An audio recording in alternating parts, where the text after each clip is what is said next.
Okay, it's 2020 and Halloween may be a little unorthodox this year, but we still need somewhere to keep our candy, right? Bonus, we can also carry our books with it later. Today in the Crafting Castle, I will take you step by step through my process of creating an easy, structured tote bag that is perfect for our treats as well as our books. So sit back, relax, and I will show you how to sew my Books and Treats tote bag. Be sure to subscribe to my channel for more sewing tutorials and book-inspired fun.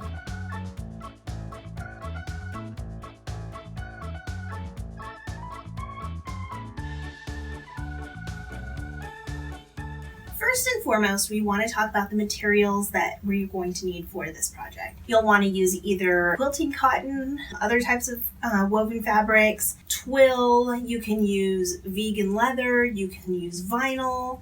There's also cork that you can use. Something that's a little more structured, isn't going to bend and stretch, at least for the outer layer main fabric. For the lining, you're also going to want to use something that's not too stretchy. You can use a stretchy fabric on the inside, but you want something with a little more structure, so maybe like a two-way knit or something that just doesn't have a whole lot of stretch to it in general. A half yard of your main fabric, about a half yard of your lining fabric. The pieces you're going to need to cut out are all rectangles, so that makes it super easy. There's no pattern pieces to have on hand or anything like that. You just need a ruler and either scissors or a rotary blade. You are also going to use interfacing.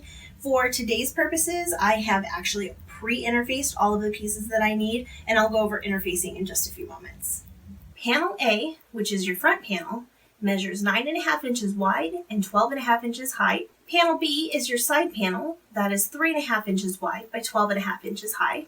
Panel C is the bottom, that measures 9.5 inches wide by 3.5 inches high. You have two options for the straps. D1 is your short straps, and those measure 8.5 inches wide by 3.5 inches high. The second strap, D2, is the longer straps. Those measure 15 inches wide by 4.5 inches high. E and F are bonus options. E is the exterior pocket. It measures 9.5 inches wide by 8.5 inches high. F is the interior pocket.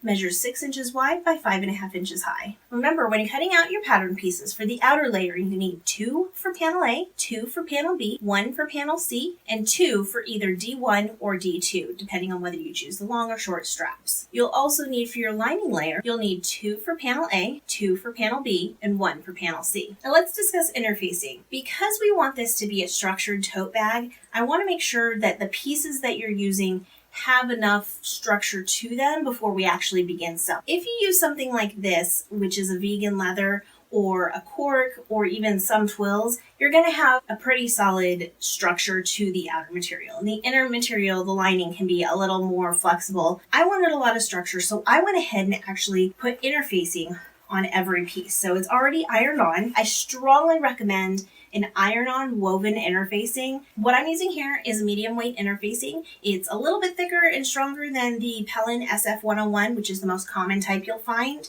Pellin SF101 is great. It'll be fantastic for this project. If you have a really lightweight fabric or really thin, like cotton woven material, you might want to double interface it as well. So when you cut out all your pieces and you cut out all your interfacing pieces and you get them ironed on, that's perfect. You'll use the same number of interfacing pieces as you do for the outer layer. If you also want to give structure to the lining fabric, you can go ahead and cut out the same number of interfacing pieces for that as well. One thing to note, when you are doing the interfacing for the straps, you only want to cut half the width of the fabric. So you still keep the same length, but you're only going to cut half because you're going to fold this in half inside. So it just makes it a little bit easier to sew and also a little bit easier to fold inside itself. I have said this is an easy tutorial, so I hope you can follow along. I will list step-by-step instructions in the description below. If you have any questions, please let me know. I'd be happy to help you out. Feel free to send me a message and we'll get it all worked out.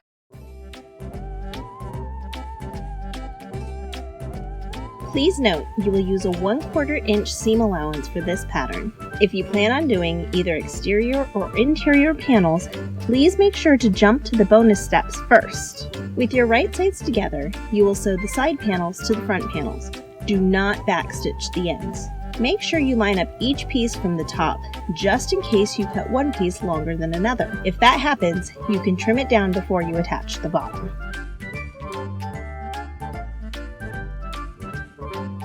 Sewing the bottom is a little tricky. Start with separating the side front seams about 1/4 inch. Then sew the short ends right sides together.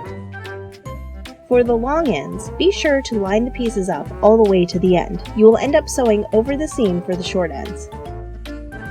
Take it slow so you can keep an eye on the pieces trying to slip out of place. After you have all 4 sides sewed in place, you will trim the corners. I prefer to cut the corners at either a 45-degree angle or cut out a square along the stitching. Do not cut through the stitches. Trim your seam allowance down to 1/8 inch to reduce bulk.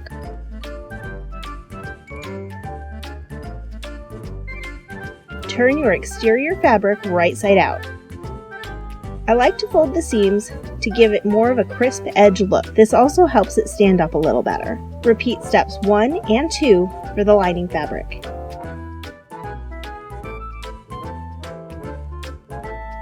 Fold your straps lengthwise, long end to long end. Then fold the raw edge into the center crease so the raw edges are enclosed when folded in half. It helps to use clips or pins to hold this together while you sew. Top stitch each side 1/8 inch from the edge. To determine the placement of your straps, using the exterior main fabric, mark the center of each front panel with a pin or marker on the wrong side of the fabric. For the longer straps, mark or pin 3 inches to each side of the center mark. If you are using the shorter straps, you will mark over 1.5 inch on each side. Place your strap on the outside of the bag, just inside where you marked over from the center. You will do the same for the opposite end of the strap on the other side. Repeat for the second strap. Baste the straps in place and remove your pins or clip.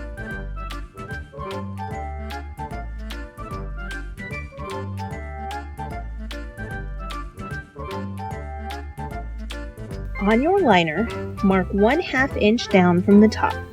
Fold over and clip or pin in place. Go around the entire top. Make sure to knock your exterior off the table. That's part of the magic to making this work. Place or drop in the liner inside of the exterior with the wrong sides together. Make sure to push the corners together so you get a nice snug fit. Working your way around the top of the bag, fold down the main fabric to match the height of your lining. Clip or pin together. At the corners, fold the seam allowance at the opposite direction from how it's folded on the lining fabric. This makes it less bulky during the next step. Make sure you do not fold the straps into the middle. Top stitch around the top of the bag about 1/8 inch from the edge. You can do a second top stitch at 1/4 inch or 1/2 inch for additional stabilization. When going over the straps, you can backstitch a couple times just to give them a little extra support.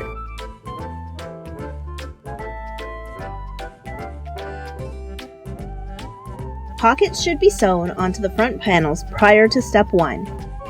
For the exterior pockets, you will need 2 panel E pieces. With the right sides together, sew the top edge of the pocket piece. Turn right sides out and fold over. Top stitch 1/8 inch from the edge. Take one of your front panels and place the pocket piece on top, right sides facing up. Line up the bottom edge of the panel with the bottom edge of the pocket. Pin in place. Line up the side edges of the pocket with the edges of the front panel. Baste the pocket onto the panel 1/8 inch away from the edge. Your exterior pocket is now ready for step 1. A quick reminder that pockets should be sewn onto the front panels prior to step 1. For the interior pockets, you will need 2 panel F. With the right sides together, sew both sides and the top edge of the pocket piece. Turn right sides out.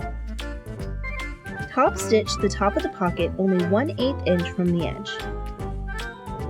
Mark the center of the panel and the center of your pocket. Mark 7 inches down from the top center edge. You will line up the raw edge of the pocket there with right sides together. Note that the top edge of the pocket will be towards the bottom of the panel during this step. Fold the bottom corners in about 1 inch at a 45-degree angle. Pin in place. Sew the raw edge down about 1/4 inch from the edge. Fold the pocket up over the raw edge toward the top of the bag, making sure to enclose the angled corners and the raw seam. Pin in place, then top stitch the sides, angled corners, and bottom of the pocket. Your interior pocket is now ready for step 1.